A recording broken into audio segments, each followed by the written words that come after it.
During the summer days of 1972, a shark hunting vessel tasked with killing a monster was allowing the tide to carry it.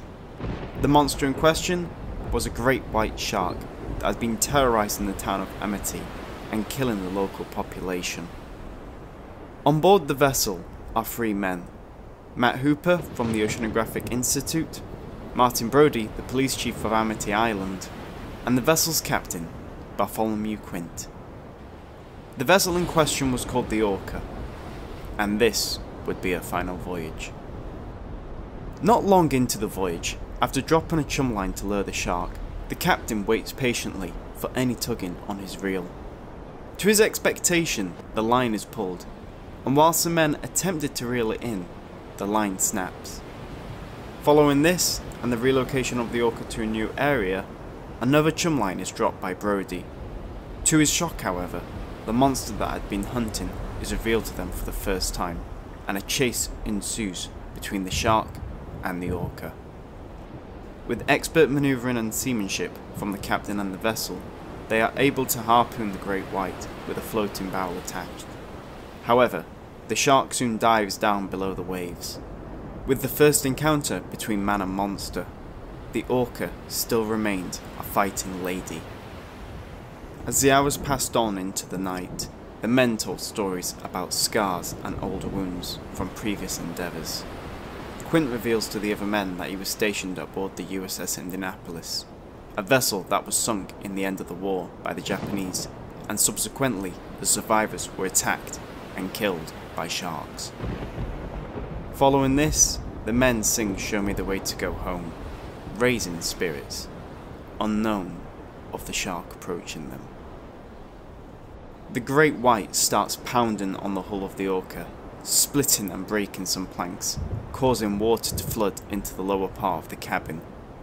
However, the shark not being finished, further eats through the electric, plunging the vessel into darkness.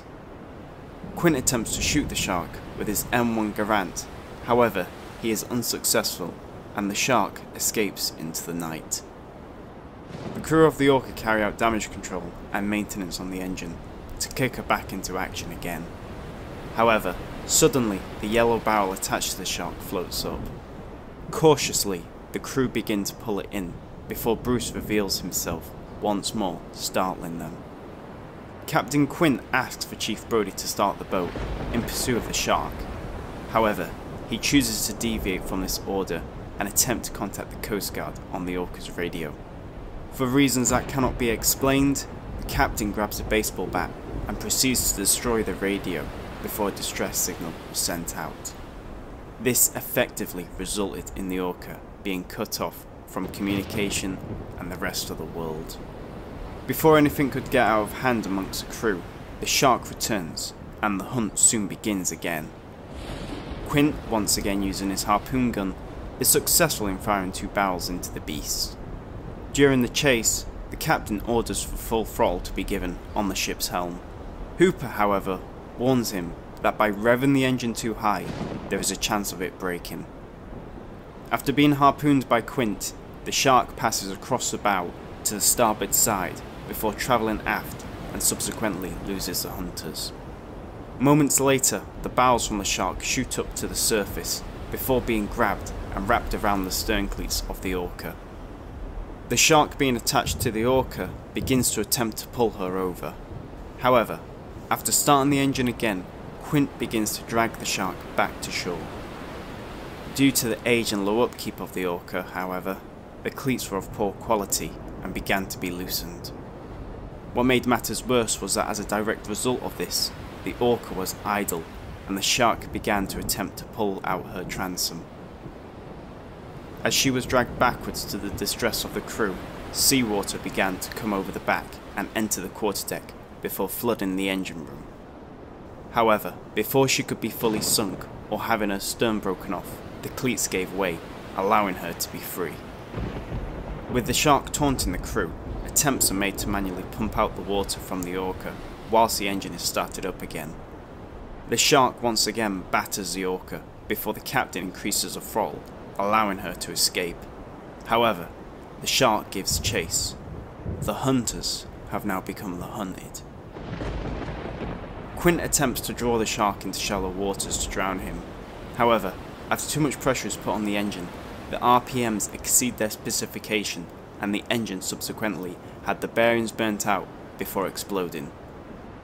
It is debated amongst people as to whether or not the engine suddenly being placed into idle by Martin Brody caused the explosion to occur, as it was a diesel engine and this is a common mishap to happen to them, especially ones that come into contact with water. To this day, no answer has been found. The Orca, now having taken on a significant amount of water and losing all engine power, is effectively adrift, with no chance of escape from the shark. The radio being destroyed previously further made signalling shore for a rescue or assistance impossible. With all other options gone, Hooper, being a qualified diver that he is, enters into his anti-shark cage to attempt to poison the shark. However, he is unsuccessful and escapes death by swimming down to the bottom of the ocean and hiding. It is from this point on that the final stages of the Orca's life begin to unravel. Quint and Brody begin to bring the cage up, however they find it completely destroyed and with no sight of Hooper they presume the worst has happened. Moments later, the shark unexpectedly leaps out of the ocean and brings its body down onto the stern of the Orca. The damaged transom from before gives way, and the shark's weight begins to bring her down stern first and slightly to the starboard. Quint and Brody attempt to take shelter from the shark in the wheelhouse. However, Quint loses his grip and begins to slide down the now angled Orca. Despite attempts to save himself, the captain is ultimately caught in the shark's jaws and killed before being dragged back down to the ocean. Brody, now alone in the wheelhouse of the Orca, is left with the sinking vessel and the shark.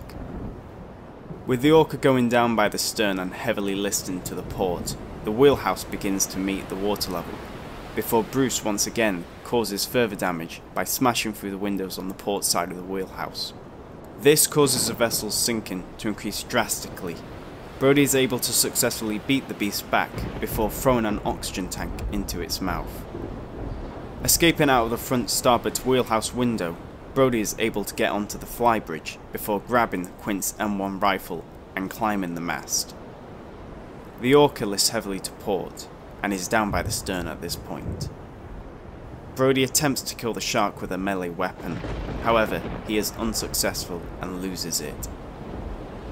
The Orca slips more beneath the waves and she is almost 90 degrees in the water by her port side. The superstructure and main hull of the ship is beneath the sea and only the mast is above water level. With one final attack, the shark charges at Brody. However, he is dispatched by Brody, who uses Quint's M1 to shoot the oxygen tank and kill Bruce, sending him plunging to the bottom of the ocean. Hooper soon surfaces to the side of the Orca, completely on her port side and mostly submerged in the ocean. Brody and Hooper, realizing that they both survived the ordeal, take a moment to catch their breaths, before the two men begin paddling back to shore. The Orca would later sink completely to the bottom of the ocean and subsequently be a diving hotspot. That was before tragedy would strike again for some unlucky divers. So what caused the demise of the Orca? The sinking of the Orca was a combination of factors that were present.